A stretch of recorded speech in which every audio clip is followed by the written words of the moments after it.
Right మరో breaking చూస్తున్నాం. భద్రాద్రి కొత్తగూడెం జిల్లాలో రేషన్ మాఫియా రెచ్చిపోతుంది. సివిల్ సప్లై అధికారిపై దాడి జరిగింది. భద్రాద్రి కొత్తగూడెం జిల్లా కొమ్మగూడెంలో ఈ ఘటన చోటు చేసుకుంది. ప్రజా పంపిణీ బియ్యాన్ని తక్కువ ధరకు అక్రమంగా పలువురు వ్యాపారులు కొనుగోలు చేస్తున్నారని ఆరోపణలొచ్చాయి.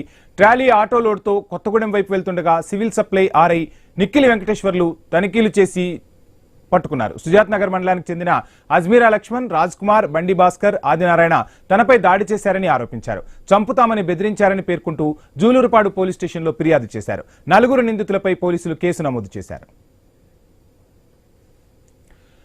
భద్రాద్రి కొత్తగూడెం జిల్లాలో రేషన్ మాఫియా రెచ్చిపోతుంది. సివిల్ సప్లై అధికారిపై దాడి జరిగింది. ఇక దాడికి సంబంధించి ఫుల్ డీటెయిల్స్ మా ప్రతినిధి నవీన్ అందిస్తారు. నవీన్, మనం చూడొచ్చు, భద్రాద్రి కొత్తగూడెం జిల్లాలో సివిల్ సప్లై అధికారులపై అయితే రేషన్ మాఫియా దాడి చేసినట్టు పరిస్థితి కాబడుతుంది. నిత్యం కూడా జిల్లాలో ఏజెన్సీ జిల్లా కావడంతో కూడా రేషన్ బియ్యాన్ని తక్కువ రేటుకి కొనుగోలు చేసి ఇదంతా కూడా మాఫియా కొనసాగిస్తున్నట్టు పరిస్థితి కాబడుతుంది. అధికారులు ఎక్కడికక్కడికి కట్టుదిట్టం చేసినప్పుడు కూడా అధికారులు దాడులు చేస్తూ నిత్యం కూడా ఈ సివిల్ సప్లై సంబంధించిన అధికారులు అక్కడ ఉన్నట్టు రేషన్ బియ్యాన్ని పట్టుకుంటున్నారు. తరలి వెళ్తున్నట్టు వెహికల్ కూడా పూర్తి స్థాయి కూడా సీజ్ చేసినట్టు సిచ్యువేషన్ కనపడుతుంది. అయితే ఇది చూసుకున్నట్లయితే ప్రస్తుతానికి ఆటోలో ఏదైతే ట్రాలీకి సంబంధించిన ఆటోలో భారీ ఎత్తున కూడా రేషన్ బియ్యం తీసుకెళ్తున్న సమయంలో అక్కడ ఉన్నట్టు ఆర్ఐ ఒక్కసారిగా వెంకటేశ్వర గారు పట్టుకున్నట్టు ప్రయత్నం చేశారు. అయితే అది పట్టుకుంటావా అని చెప్పేసి కూడా అతనిపై దాడి చేసినట్టు సిచ్యువేషన్ కనపడుతుంది. ఎందుకంటే గతంలో కూడా చాలా అనేక సంబంధించినటువంటి సివిల్ సప్లైస్ అధికారులపై ఫిర్యాదులు ఉన్నాయి, ఆందోళన దాడులు చేసినట్టు సిచ్యువేషన్ కూడా కనపడుతుంది. ఎందుకంటే భారీ ఎత్తున కూడా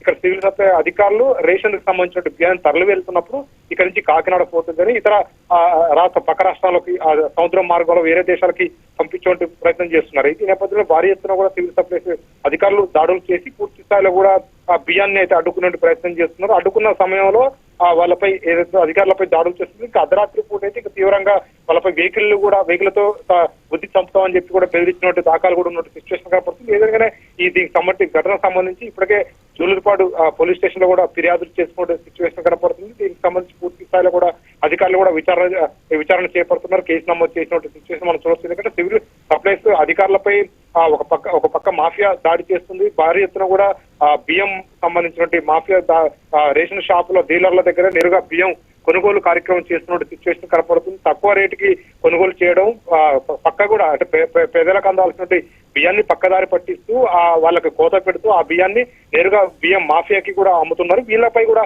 కేసులు పెట్టాలి. ఎందుకంటే రేషన్ డీలర్లు ఎవరైతే ఉన్నారో వాళ్ళే నేరుగా కూడా మాఫియాకి అమ్ముతున్నారు కాబట్టి రేషన్ డీలర్లపై కేసులు పెట్టాలి. అంతేకాకుండా ఆ రేషన్ డీలర్షిప్ కూడా రద్దు చేయాలని చెప్పేసి ప్రధాన డిమాండ్ అయితే పబ్లిక్ నుంచి వస్తున్నట్టు పరిస్థితి కనపడతా ఉంది. Right, thank you Naveen.